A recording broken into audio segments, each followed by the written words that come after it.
Bismillahirrahmanirrahim. Assalamualaikum warahmatullahi wabarakatuh. Salam sejahtera untuk kita semua. Saya tidak sedang bicara sebagai pengamat. Saya bicara sebagai seorang yang tumbuh bersama seragam, turun ke jalan bersama reformasi, dan hari ini berdiri di ruang publik. Apa yang akan saya sampaikan mungkin tidak populer, tapi justru karena itu perlu saya sampaikan. Saya ini anak polisi, tapi bukan anak jenderal. Anak polisi biasa berpangkat Aibtu. Saya tahu betul rasanya beras bulog, tahu bunyi gaji tanggal 1, tahu sunyinya rumah panggung dan bukan rumah dinas. Dan tahu bahwa seragam bapak saya bukan simbol kuasa, tapi simbol kewajiban. Bahkan kadang menjadi simbol pengorbanan.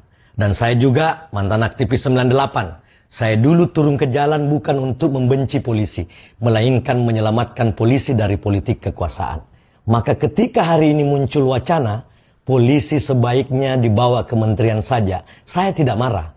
Saya justru prihatin. Karena itu tanda bahwa kita mulai lupa. Bahkan pada alasan kita dulu berjuang. Reformasi 98 memisahkan Polri dan TNI bukan untuk melemahkan polisi, tetapi untuk memuliakan hukum. Agar hukum tidak lagi berbicara dengan bahasa senjata. Agar polisi tidak lagi menjadi bayang kekuasaan.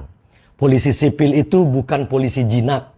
Polisi sipil adalah polisi yang beradab secara konstitusi. Bukan polisi yang ditaruh di bawah meja menteri. Mari jujur secara logika. Menteri adalah jabatan politik. Setiap pagi berpikir koalisi. Setiap malam menghitung elektabilitas. Kalau polisi diletakkan di bawah kementerian, yang kita pindahkan bukan sekedar struktur, tetapi loyalitas. Dari hukum ke kekuasaan, dari konstitusi ke kepentingan. Dan itu bukan solusi, itu kemunduran yang dibungkus dengan jargon. Tapi saya tidak sedang menutup mata juga. Ada polisi yang buruk, ya ada. Dan saya tidak membelanya. Tapi mari kita ukur dengan akal sehat, bukan dengan emosi viral. Jumlahnya 0,00 sekian, namun viralnya 0,1 juta. Karena kamera lebih suka skandal daripada pengabdian.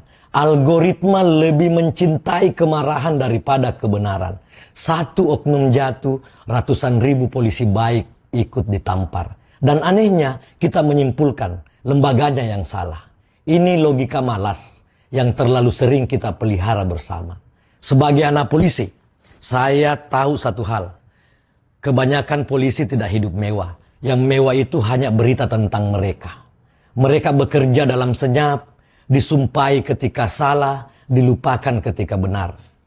Kalau yang ingin diperbaiki adalah perilaku, maka perbaikilah substansinya. Perbaiki etikanya, perbaiki sistem karirnya, perbaiki budaya kuasanya, dan perbaiki pengawasannya.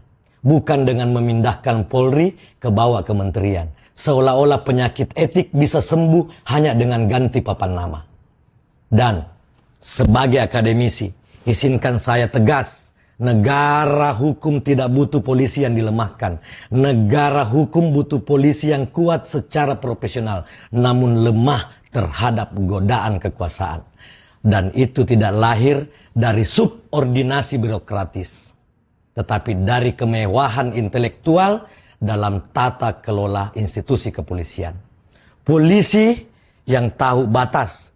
Kita mau polisi yang paham bahwa seragam bukan tameng, melainkan itu adalah amanah. Saya ini anak polisi.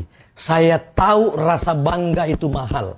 Dan saya aktivis 98. Saya tahu kekuasaan itu licik. Maka posisi saya jelas. Polisi harus tetap sipil. Tetap langsung di bawah Presiden Republik Indonesia sebagai mandat rakyat. Namun direformasi total dari dalam, tanpa kompromi. Bukan dipindahkan, tetapi dimatangkan.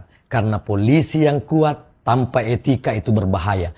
Namun polisi yang dilemahkan demi kepentingan politik, itu namanya bunuh diri konstitusional.